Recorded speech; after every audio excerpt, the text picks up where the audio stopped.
We have a problem. Can it wait? No, Johnny, it can't. This is important.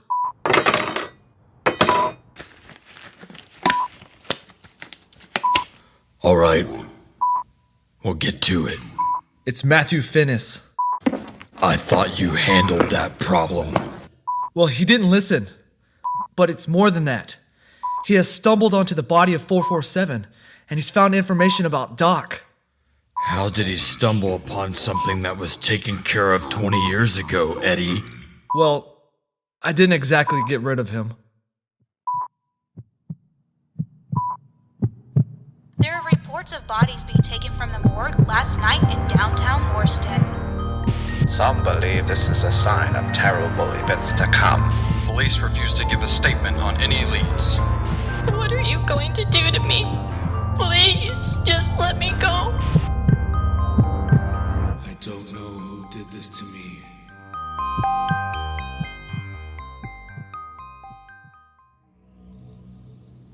As soon as I took the photos and turned around, he was gone. He just vanished into thin air. Can I see the photos? Yeah. Here you go. Well, that's something. Have you seen anything like that before? Have I seen dirt before? Yeah. How long has it been since you slept? What? Let me see that. I don't understand. He's gone. The body should be laying right there. Well, it's not. I'm telling you, he was right there. He had boiled skin, his nose was cut off with his mouth sutured shut. He even had X's carved deep into his face, where his eyes should be. You could see bone. He was on these photos. I don't understand. Hey, what's going on with you? Are you sure that's what you saw? Yeah, I wouldn't make this up. What reason would I have to do that? It's just... I've seen something like that before. What do you mean? You've seen that before? Why haven't you told me? We're supposed to be figuring this shit out together. What are you talking about? I never told you what happened to me. So what's triggering this now? It's just the way you described this guy. Everything about him.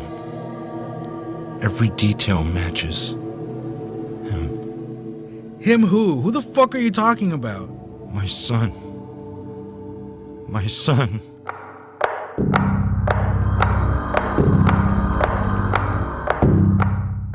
Y'all haven't found out anything about my son's disappearance. Just sitting on your asses. He's still out there! Vincent, I need you to calm down. We had done everything we could to find your son. It's been over a year now, and we don't have any leads.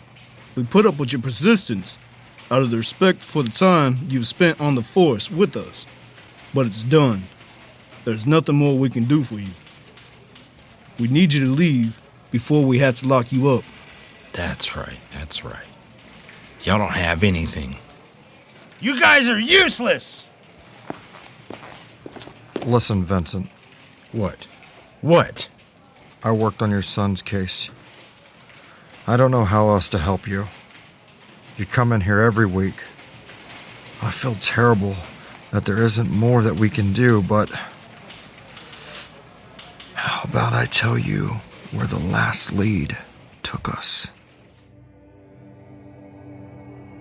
Where did the lead take you? Nothing. Never mind. It doesn't matter. Yes, it does. This is another piece to the puzzle. Plus, whatever happened looks like it's weighing on you heavily. Come on, you can trust me, Vincent. Okay, Matt. Once the detective told me about the lead, I went to check it out for myself. It brought me to this abandoned restaurant on the northwest side of Morston. When I arrived, I found it easy to gain entry. Once I got inside, I found my son's clothes arranged on a table. I figured if the cops would have seen the clothes, they would have told me about them. This led me to believe that they must have been placed there after the cops checked the restaurant out. At first, the sight made me slightly hopeful.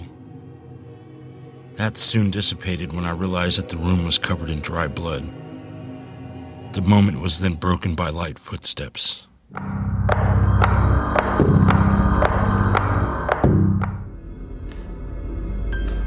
Dylan? Is that you? Dylan. Oh, God. Then a child appeared. He looked just like how you described 447. But I knew that it was my son. How did you know it was him? He was the same build as Dylan. At first I wasn't sure it was him, but then he held out his mother's locket to me. I rushed over and knelt down in front of him. He outstretched his other arm to embrace me. For a moment, he held me. His grip started to get tighter. He was starting to squeeze harder. I tried to break out of the embrace, but he gripped me with such force his hold was very abnormal. He then grabbed my throat with one swift motion and started to squeeze. The force, the strength he had. It wasn't right. I panicked. I tried to push him away, but he wouldn't let go. So I stood up and I did the only thing I could think of.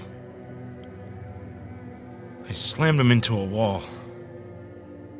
His grip released immediately after and he fell to the ground.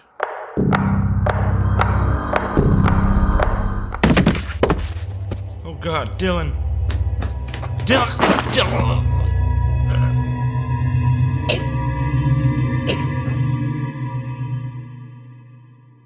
He got back up and grabbed right for my throat and squeezed hard.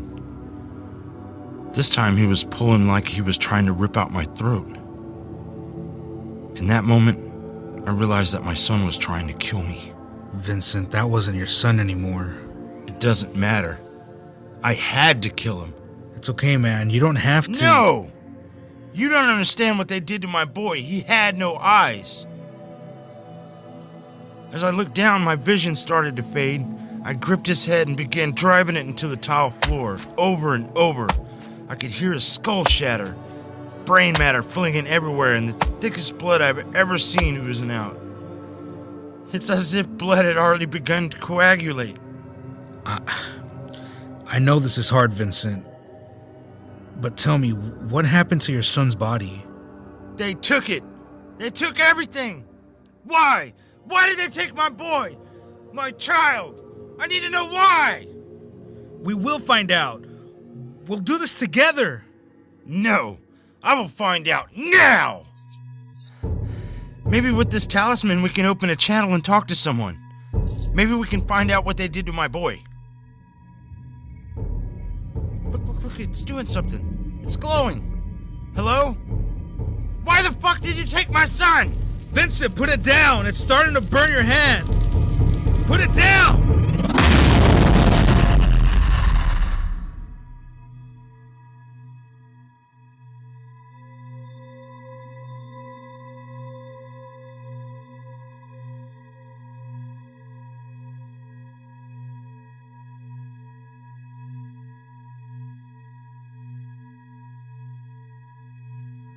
Oh, fuck.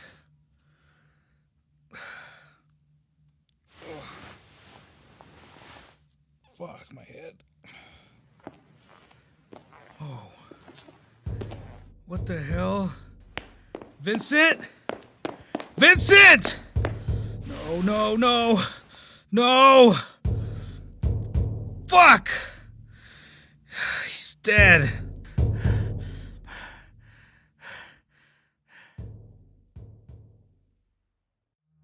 And then he took the journal and some pictures of 447's body, as well as one of those talismans, and just took off. I guess they don't know that Doc's people can't be photographed yet. Why didn't you take care of 447's body then? Well, what's more important, cleaning up a 20-year-old carcass or following Matthew, who was taking one of Doc's talismans to Vincent? Alright. So what happened after that? I got to Vincent's house, and they were in a heated discussion, and that's when Vincent snatched the talisman from Matt. And in their ignorance, they tried to activate that thing. I'm sure that worked out great for them. Looks like we don't have to worry about those two anymore. You see, but that's the thing, Johnny. Our friend Matthew survived, completely unscathed. So he just got back up? It took a little over an hour before he came to, but yeah, he got right back up. That is amazing. We would have never been able to do that. Test one of ours against his weapons? What happened then? Well, he went to Vincent trying to understand that he had been siphoned. Did it affect this Vincent like it had the others in the past? Oh yeah, just like the others. His life had been siphoned from his body, skin clinging to the bone like an ivy bag that has been spent, his eyes looking like sun-dried rinds from a discarded orange. Did it affect his body hair the same way as the others? I don't know, from the angle I was at, I couldn't see every single detail. But yeah, it looked like it had fallen out. After he realized he couldn't save his friend, what did he do? He sat down on Vincent's couch, placing his hand in his hand, spawning like a fucking baby. That's all well and good, but did he stay there, or did he go somewhere afterwards? Well, I don't know. I came back here to tell you what I saw. So we worked and created a man that survives something that usually destroys anyone else, and you just walked away? Well, I figured you would want to know what happened. I told you from the start we had a problem. Oh, yes. We do have a problem. Johnny, I'm sorry. What the fuck, man? Do you know why Doc is a failure? 447 was cleaning up his master's shit. The scared acolyte had a purpose in only sweeping up the messes, and then Doc ends them. Do you know what I would give right now to have dedication like that? To have someone clean up messes? The difference here, Eddie, is I'm not even asking you to clean up my mess. I'm just asking you to clean up after yourself. 20 years. 20 years. That is a long time, my friend. Please tell me this is the only one. So you just want some mindless zombies taking care of everything? You just want to be some second-rate USG? I thought we were trying to break from the way Doc runs things. What do you want from me, Johnny? Look, I know I fucked up, but let's look at it this way. You have created something that can stand up to Doc's weapons. He was able to hold on to this talisman and never once was fazed by it. Does that mean that others can survive as well? I need to be able to rely on you to take care of your own mistakes. There's something else. What are you hiding from me? Nothing. Who else has this kid talked to? I know you snuffed out the radio guy, but is that it? The blogger's down now. 447's out of the picture. Are there any others? Lena Klein. You're first? How does she tie into this? I'm not 100% sure. But Matthew Finnis is her home care agent. Perfect. Has she told him anything? A lot, actually. There was a story on Vincent's website a while back describing it all. Then what do you propose you need to do to reconcile this situation? I don't want to kill her. She was my first. It's too late for her. She won't fare well in the coming storm anyway. Remember? She becomes more crippled every year now. You need to fix this. That means you're gonna have to unravel this attachment. Fine. Then what about Matthew, huh? Are we gonna take care of him as well? No. He is perfect for what's to come. And his research has no immediate threat. Unless your birds keep singing. Fix it, Eddie. And fix it now. So you want me to dispose of Lena and do nothing with Finnis? Yes. This isn't fair! This is fucked up, Johnny! I don't run some militant pyramid like the one before me. But in case you have forgotten who's in charge, let me remind you.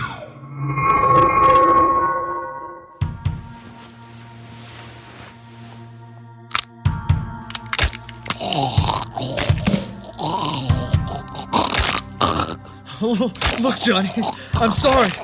You don't have to do this. Stop!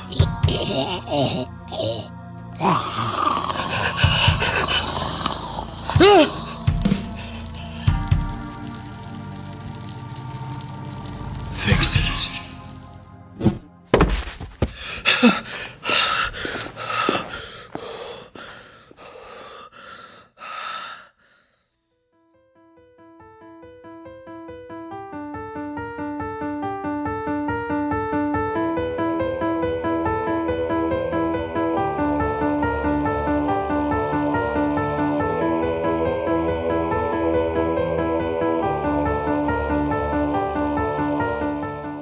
All elements of Sirenicide are copyright 2016 Atrium Dynamics.